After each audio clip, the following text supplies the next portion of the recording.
लोक और लोकों का रहस्य जानने वाले भगवान बुद्ध, उनके द्वारा उपदेशित सद्धम्म और उन्हीं के द्वारा अनुशासित पूजने वंदने भिक्षु संघ 10 दिन के लिए समय निकाल कर अपने अपने परिवारों को, बहुत सारे कामों को छोड़ करके,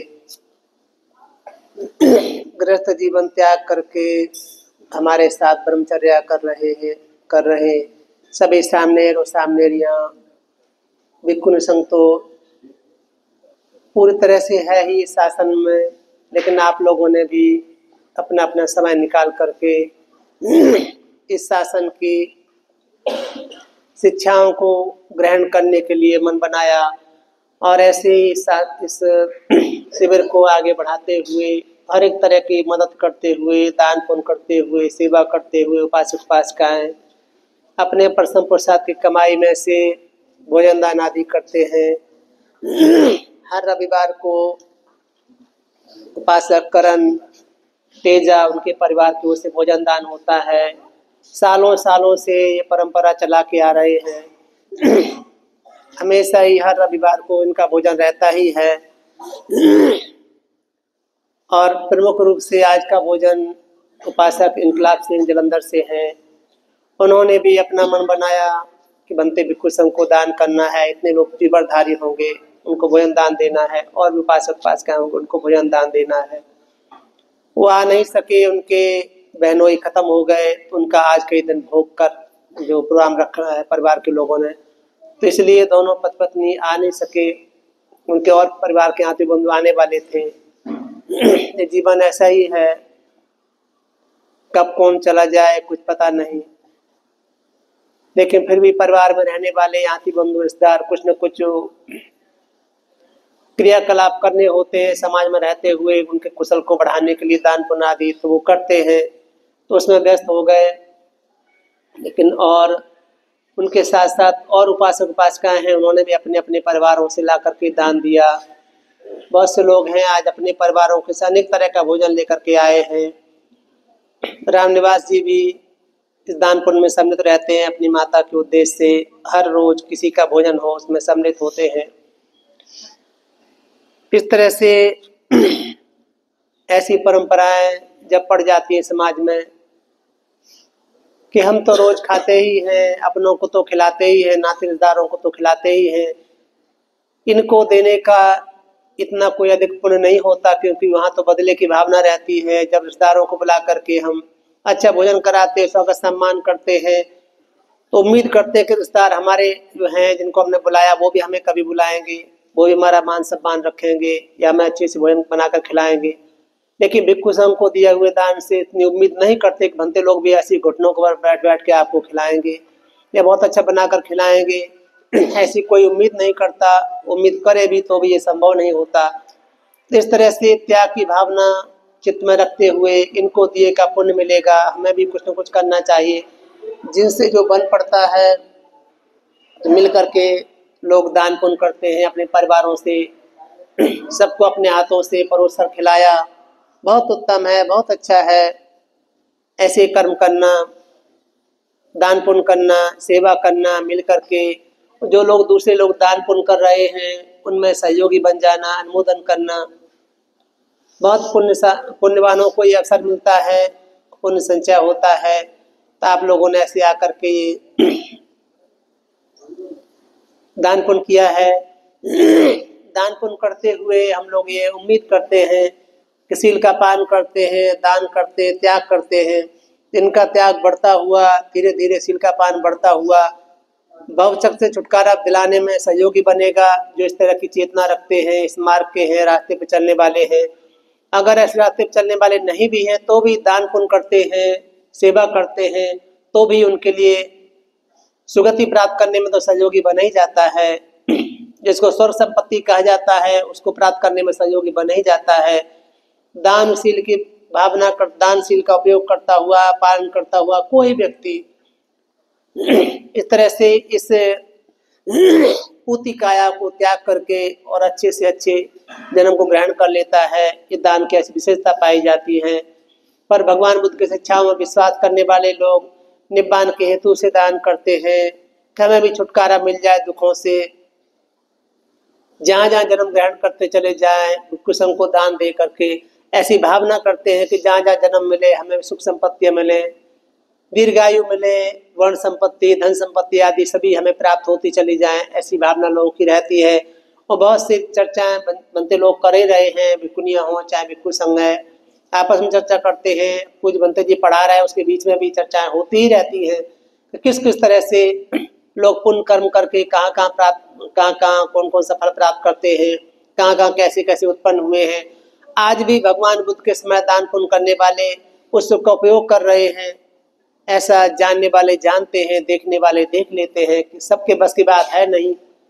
लेकिन फिर भी समाज में ऐसे बहुत से प्राणी होते ही हैं, बहुत से मनुष्य या बहुत से ऐसे बनते लोग होते ही हैं, उसको जान लेते हैं कौन कितने पुण्य का कर्म करके सुख संपत्ति का उपयोग करता है, पालन करता है या उसका क्या सेवन करता है। तो आप लोग भी ऐसे बहुत सारे पुण्य संचय करते हैं। तक्षशिला महाविहार में आकर के अन्य अन्य स्थानों पर ये आसानी से संपन्न नहीं हो पाता, लेकिन यहाँ जब भी इस तरह के कार्यक्रम होते हैं आप बढ़ चढ़ करके हिस्सा लेते हैं, दान पुण्य करते हैं।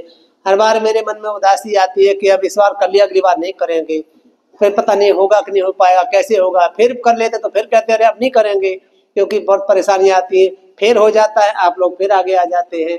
इस तरह से हर बार ऐसे करते करते पूज्य बनते जी की प्रेरणा से, उनके पढ़ाने की वजह से और मुत्ता बोधि छोटे बनते का तो कदम कदम पर सहयोग रहता ही है। तो सब लोग मिलकर के ऐसे सहयोग करते हैं कि चित्त की चेतना ऐसी रहती है कि थोड़े बने लेकिन करना चाहिए, तो कभी कम कभी ज़्यादा, इस तरह से ब्रह्मचर्य का जीवन जीने के लिए थोड़े समय के लिए सही लेकिन आ जाते हैं। दूर दराज से भी लोग आ जाते हैं, यहाँ से भी लोग हो जाते हैं। बहुत अच्छा है।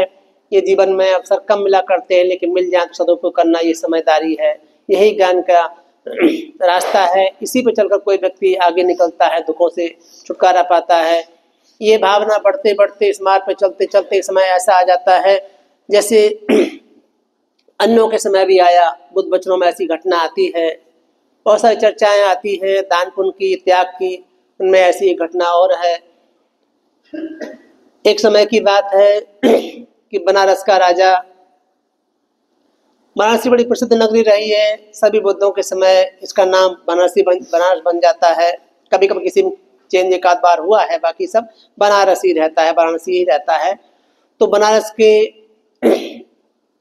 राज्य पर एक राजा शासन करता है, बहुत धर्मवान है, अच्छा है, शील का पालन करता है, सदाचारी है, राज्य को अच्छे से संचालित करता है, चलाता है। लेकिन शरीर तो शरीर है, ये चाहे कोई कितना ही संभालता रहे इसको, कोई न कोई रोग उत्पन्न हो जाते हैं, शरीर में कष्ट उत्पन्न होते ही रहते हैं। इसी से बार बार के दुख से छुटकारा पाने के लिए तो कुशल कर्म करने होते हैं जिससे ऐसा शरीर ना प्राप्त हो, इससे उत्तम शरीर प्राप्त हो जाए, या ऐसा भी प्रयास करते हैं कि जन्म लेना ही दुखदायी है, जन्म छुटकारा मिल जाए, ऐसा लोग सोचते हैं, समझदार सोचने वाले जानने वाले। तो राजा राज करता है, समय बहुत लंबा समय बीतता चला जाता है, उसके शरीर में फोड़ा निकल आता है कहीं उसके शरीर में फोड़ा उत्पन्न निकलता है, उसमें पस पड़ जाता है और वो पस बढ़ता हुआ ज़्यादा बढ़ जाता तो बहुत पीड़ा देता है, बहुत दुख देता है उसको, राजा को। राजा बहुत परेशान होता है। वैद्य आदि को बुलाया जाता है, वैद्य चेक जांच पड़ताल करते हैं, परीक्षण करते हैं, तो कहते हैं महाराज इसमें बहुत मवाद पड़ गया है, इसमें पी पड़ गई है, इसको उन दोनों कहते हैं, आजकल तो पस के इंग्लिश में काम चल जाता है, तो पस पड़ गया है या इसमें मवाद है तो इसको निकालना ही पड़ेगा, बिना ये इसको चीड़ फाड़ किए महाराज ये ठीक नहीं होगा। लेकिन चीड़ फाड़ करने के लिए अभय दान चाहिए, आपको निरोगी बनाना है तो अभय दान चाहिए। राजा को कौन कष्ट देगा? राजा की सुई भी चुभ होएगा तो मृत्यु दंड नहीं पाएगा। जब तक राजा अभय दान देता नहीं तब तक तो बहुत खतरनाक है, उसका शरीर को छूना भी तो कितना वो होता है राजा का। उन दोनों राजा को, राजा ही स्वयंभू हुआ करते थे, जो कह दिया बस वही है, जैसा कह दिया वैसे ही, उन्हें कौन सी अनुमति लेनी किसी से। तो राजा देखता है कि मुझे ही दर्द पीड़ा है, परेशानी है, सो नहीं पाता, बिलखता रहता हूँ, रात रात भर जागता रहता हूँ, तो ये फोड़े का जैसा वैद्य कहता है तो इलाज कराना ही पड़ेगा। तो कहता है वैद्यों से अच्छे उचित बहुत समझदार वैद्य बुलाए जाते हैं, कहते हैं अभय दान देता हूँ, अब इसकी शल्य क्रिया करो, अर्थात इसको चीड़ फाड़ करके इसका पस निकालो। राजा कहता है तो वो उसका वो चीड़ फाड़ करके उसका पस निकाल देते, निचोड़ देते, निकाल देते। निकालने के बाद में पहुंच करके पट्टी बांध देते हैं।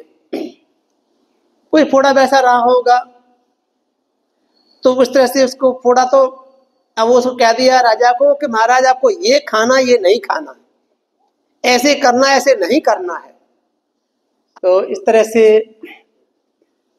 वो राजा जो बस निकलने के बाद उसको कहा जाता है कि आप ऐसे करना, ऐसे नहीं करना, ऐसा सेवन करना, ऐसा सेवन नहीं करना है, ये खाना, ये नहीं खाना है। इस तरह से राजा वैद्य के द्वारा बताए हुए अनुसार खाना पीने का उपयोग करने लग जाता है। तो धीरे धीरे करके वो कमजोर पड़ जाता है, ये खाना, ये नहीं खाना, ये खाना नहीं खाना, ऐसे करते करते बहुत दुर्बल सा हो जाता है। लेकिन जैसे वो कमजोर पड़ता, शरीर कमजोर पड़ता है उसका, तो उसका फोड़ा भी ठीक होते होते, घाव उसका होता है वो भर जाता है, ठीक सा हो जाता है। जब ठीक हो गया तो ऐसे हम लोगों के साथ होता है, अब तो ठीक, अब क्या लेन देना है।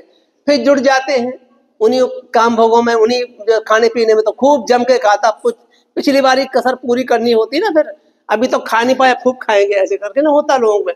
तो राजा फिर अच्छे से खूब खाने पीने लग जाता है। कुछ समय बाद फिर फोड़ा उभर जाता है, फिर वही कष्ट, फिर वही पीड़ा, फिर उसका शल्यक्रिया के लिए अभयदान मांगते, फिर किया जाता है। फिर उसको कमजोर, फिर उसको खाने के लिए नियम बता देते कि ये खाना नहीं खाना, फिर कमजोर हो जाता बेचारा। ऐसा 2 बार हो जाता है। जब ठीक होता है तो राजा फिर से खाना शुरू कर देता है। समय आने पर तीसरी बार फिर से फोड़ा उभर जाता है, वो उभर करके, और वैद्य लोग फिर उसको कहते महाराज ये तो फोड़ा जैसा पहले हुआ था वैसे फिर हो गया है, इसका तो ऑपरेशन, इसको तो वो करना ही पड़ेगा, इसको चीरफाड़ करनी पड़ेगी, महाराज अभय दान दें तो हम इसको ऐसे करें। राजा कहता अब रहने दो वैद्य जी, बात हो गया। वो उस फोड़े का ऑपरेशन जो कहते हैं ना आजकल, तो ऑपरेशन नहीं कराता, बस भरा पड़ा रहता है, वो कलपता है, दर्द पीड़ा होती है, लेकिन वो राजा सहन करता है। और ये चिंतन अपने महल में चला जाता है, जहाँ रहता है एकांत में बैठ करके वो चिंतन करता है, ये फोड़ा इतना कष्ट देता है, बार बार उत्पन्न होता है, बार बार उपचार कराते हैं, फिर उत्पन्न होता है, फिर उपचार कराते हैं, ये जीवन भी तो फोड़ा ही है। बार बार जन्म लेते हैं, फिर दुख पाते हैं, फिर थोड़ा ठीक हो जाते हैं, फिर खा पी के उल्टे पुल्टे कर बैठते हैं, फिर जन्म लेते हैं। ये जीवन भी तो फोड़ा ही है, ये बहता ही रहता है। कितना ही से चिड़फाड़ कराओ तो भी ये बहता ही रहता है। और ये जीवन बड़ा दुखदाई है, बड़ा कष्टकारी है। ऐसा चिंतन मंथन करता है, वो सारी धन संपत्ति त्याग करके, और लोग सब बिलखते चिल्लाते रह जाते, कहते नहीं अब बहुत हो गया। लोग कहते महाराज आप तो बहुत रोगी भी हैं, आपको फोड़ा भी है, आपको इसके उपचार की आवश्यकता जरूरत है। लेकिन वो कुछ नहीं सुनता, सब कुछ दान करके, त्याग करके और निकल जाता है। निकल करके एकांत में और ध्यान साधना करने लग जाता है। इसी को आलम्बन बनाता है, वो इसी को आलम्बन बना करके कि ये जीवन एक फोड़ा है, बार बार जन्म लेना एक फोड़ा है, दुख देने वाला है, कष्ट देने वाला है। इस फोड़े को बार बार भरते रहना, बार बार फाड़ते रहना, काटते रहना, ये उचित नहीं। ऐसा करता करता ही वो ध्यानों में चला जाता है। ध्यानों में जाता हुआ वो क्या कहते हैं, प्रत्येक बोधि प्राप्त कर लेता है। सम्यक संबुद्ध होते हैं, प्रत्येक बुद्ध होते हैं।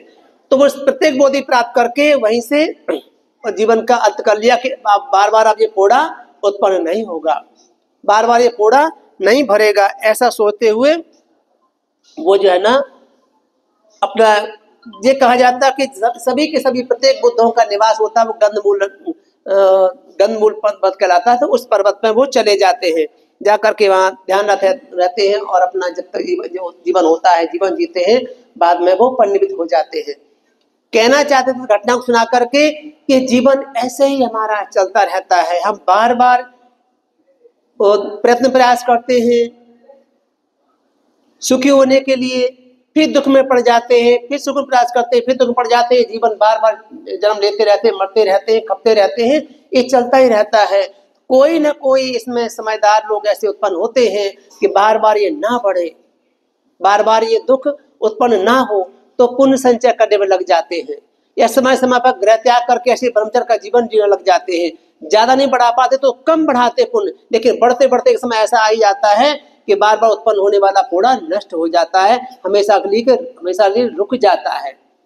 ये कुशल कर्म इसीलिए किए जाते हैं तथागत की शिक्षा में कि बार बार का उत्पन्न होना फिर नष्ट होना, उत्पन्न होना नष्ट होना, ये रुक जाए।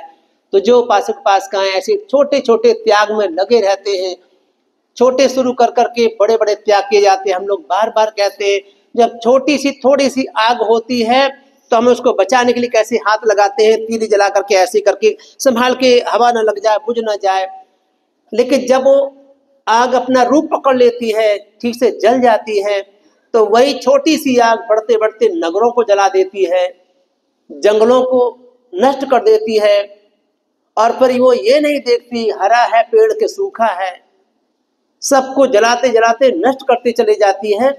इस अग्नि का स्वभाव है। ऐसे ही दान पुण्य कुशल कर्म करने वाले त्यागी लोग, वो राजपाट नहीं देखते, प्रिय अप्रिय नहीं देखते, सबको त्याग करते करते एक दिन सभी तरह के दुखों का अंत भी कर लेते हैं, सभी तरह के बंधनों को भी नष्ट कर लेते हैं, त्याग देते हैं।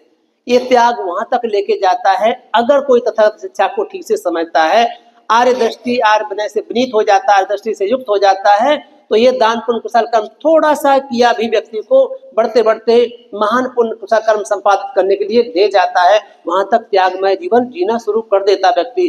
तो आप लोग थोड़ा या ज्यादा सभी लोग दान पुण्य करते हैं, त्याग करते हैं, बहुत उत्तम है, ये करणीय कर्म है, करना ही चाहिए। जो जो इस तरह से दान पुण्य करते हैं, शील का पालन करते हैं, सदाचारी हैं, शीलवान सदाचारियों को दान देकर प्रसन्नता का अनुभव करते हैं, निश्चित रूप से उनके लिए कल्याण का साधन बनता है, सुख का साधन बनता है। तो जो आपने दान पुण्य किया है उसके लिए सभी उपासक उपासिकाओं के लिए मंगल कामना है। इंकलाब जी उनके बहनोई खत्म हुए, उनके लिए भी भिक्षु संघ की ओर से मंगल कामना है, भिक्षु संघ की ओर से भी, कि जहाँ भी उनकी चित संतति हो, जब तक राग द्वेष मोह खत्म नहीं होते जन्म मरण रुकता नहीं है, जहाँ चित संतति हो उनको इसका पुण्य मिले। वहाँ भी पुण्य कुशल कर्म करने में लगे हैं और इधर भी उन्होंने दान पुण्य भेजा है कि हमारे से भोजन दान हो जाए, इस तरह से उनको पुण्य मिले, सुगति के लाभी बने, ये उनके लिए भी मंगल कामना है। दान पुण्य का वो भी अनुमोदन करके सुखी हो जाएं।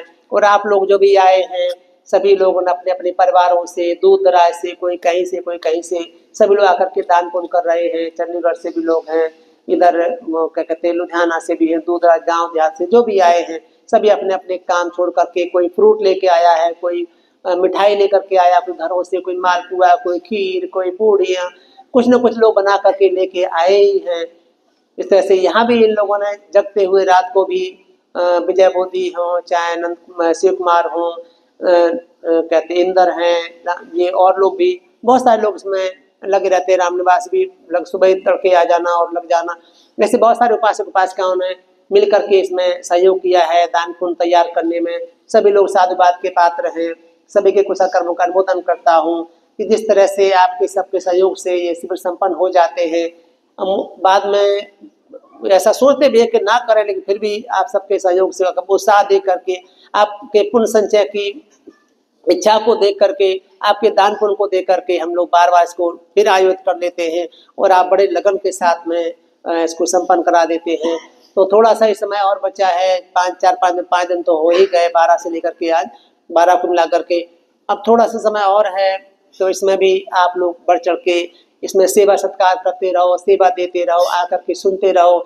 सुनना भी होता है जी, प्रवचन तो बनते जी पढ़ाते ही हैं इनको सबको, लेकिन और भी उपासक उपासिकाएं जितना जितना सीखना चाहें, जितना समय होता है, जिनके पास घर में रहने की आवश्यकता नहीं होती तो आ जाते हैं। जैसे अमरजीत हैं, वो रोज सुबह उठ के आ जाती हैं, बच्चों को स्कूल भेज देती है, ये बैठी अपने बच्चों को लेकर के। और ये जैसे बलजीत कौर है, ये भी उधर से जलंधर से, ये भी यहाँ जाती सेवा में, एक दिन के लिए गई बाकी फिर आ गई। इस तरह से ये उपासिकाएं हैं। और संत कबीर नगर से आई उपासिका तो अपने यहाँ रहती है, वो लगी रहती। सभी लोग मिलकर के ऐसे ऐसे काम कर लेते हैं। ये सुनीता भी आई चंडीगढ़ से, बीच में लगा गई फिर आ गई दोबारा से। तो इस तरह से सभी लोग उपासक उपासिकाएं यहाँ रहते हैं। धर्म देशना भी सुन लेते हैं, मंत्र जो पढ़ाते हैं उसको भी सुन लेते हैं, कुछ पढ़ भी लेते हैं, सुन भी लेते हैं, दान पुण्य भी कर लेते हैं। इस तरह से कुशल कर्मों का संपादन कर रहे हैं। बहुत अच्छा है। सबके दान पुण्य का अनुमोदन करता हूँ। तो मंगल कामना है कि बुद्धम संकेत से जिन्होंने दान दिया है उनको पुण्य मिले, जो दान में समझे तो उनको पुण्य मिले। सभी उपासक उपासिकाएं हैं जिन्होंने दान पुण्य संचय किया, विजय बोधी आदि सब लोगों ने बना करके परसम प्रसाद किया और लोगों ने बनाया है, बहुत लोगों ने मिल करके, सभी के कुशल कर्मों का अनुमोदन करता हूँ। कि सभी लोग दान पुण्य सकम के से सुखी स्वस्थ हो जाएं, दीर्घायु हों, सभी विघ्न बाधाएं दान पुण्य के फल से दूर हो जाएं, ऐसी मंगल कामना है। इन्हीं मंगल कामनाओं के साथ भवतु सब मंगलं रक्षन्तु सब देवता सब बुद्धानु धम्मानु संघानुभावेन सदा सुखी भवन्तु ते सुखी हो सुखी हो। बंते जी को ध्यान साधना करते हैं तो वो ध्यान में चले जाते हैं, उनके साथ ऐसा हो जाता है। कोई बीमारी नहीं है, कोई रोग नहीं है, वो ध्यान करते तो संज्ञा छूट जाती है, तो छूट जाने वैसे पता नहीं चलता कि बैठे हैं खड़े हैं, इस तरह से उनके साथ ऐसा हो जाता है। कोई रोग या परेशानी नहीं है, नहीं कोई समझे कि उनको मिर्गी आती है, कुछ और इसलिए गिर जाते हैं, ऐसा कुछ नहीं है। ध्यान में चले जाते हैं, ध्यान में उनका ये शरीर की जो संज्ञा पकड़ के रखी मेरा शरीर, तो इसलिए छूट जाता है। छूट जाने के वजह से फिर उनको ऐसे होता है, पता नहीं चलता कि बैठे कि नहीं। कभी कभी उनके हाथ पैर काम नहीं करते तो बैठे रह जाते हैं, कभी हाथ उठता नहीं तो ऐसे ही हाथ रह जाता है, फिर हम ठोकते पीटते हैं, फिर ऐसे ऐसे करके मारो, कस के मारो, तब वो संज्ञा पकड़ते हैं कहीं, तब जाए फिर वो ठीक हो जाते हैं। ध्यान में होने से है और नहीं उनको कि कोई रोग है, कोई चक्कर क्यों आ गए, ऐसा कुछ नहीं। तो इस तरह से आप लोगों ने पुण्य का कर्म किया है। पानी की कुछ रखा है, अच्छा, जैसे बोलता हूँ वैसे वैसे पानी गिरा करके और आप जो है ना उत्सर्ग करें, सब लोग एक दूसरे को हाथ लगा लें। और इंकलाब के भी वैसे करना है, अपने पुण्य को बढ़ाने के लिए भी करना है, जिन्होंने सम्मित होकर बनाया किया है सब लोगों के लिए पुण्य बढ़ाने के लिए ये उत्सर्ग देते हैं उनको। तो बोले संसार बट दुखितो मोचनार्थाय इमानी पंचशीलानि समादित्वा मम परलोकगतस् मातुस् पितुस् यातिस् उद्देशेन इमं भोजनं सद्धिदानं देम पूजेम इदं मे पुण्यं आसवक्षया वहं होतु पुण्य में उदकं वट्ट यथा निन्नं पवत्तति एवमेव इतो दिन्नं पेतानं उपकपति यथा वारिवाह पूरा परिपूरयन्तु सागरं एवमेव इतो दिन्नं एतानं पति एतावता च अम्हेहि संभतं पुण्य संपदं सब्बे देवा सब्बे सत्ता सब्बे मनुष्या सब्बे अमनुष्या सब्बा इत्थियो सब्बे पुरुषा सब्बे अरिया सब्बे अनरिया सब्बे देवता सब्बे विनिपातिका अनुमोदन्तु सब्ब संपत्ति सिद्धिया।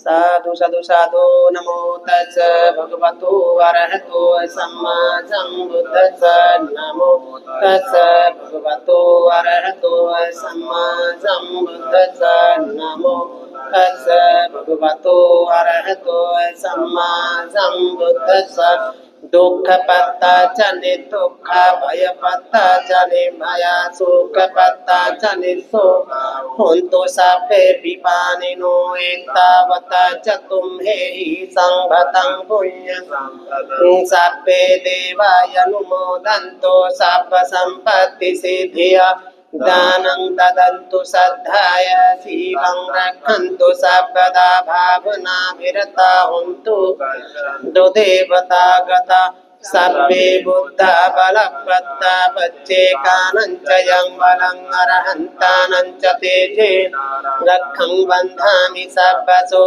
आकाशट्ठा च भुम्मट्ठा देवानागा महीधिका पुण्यं तं अनुमोदित्वा चिरं रक्षन्तु बुद्धशासनं चिरं रक्षन्तु धम्मदेशनं चिरं रक्षन्तु त्वं परन्ति साभीतियो विभजन्तो साभरोगो विनश्यतु नाति भवद्वन्तरायो सुखी दीर्घायुको भव अभिवादनशीलस्ता नित्यं वद्धापचायनो चत्तारो धम्मा वर्धन्ति आयुवन्नो सुखं वलन्ति।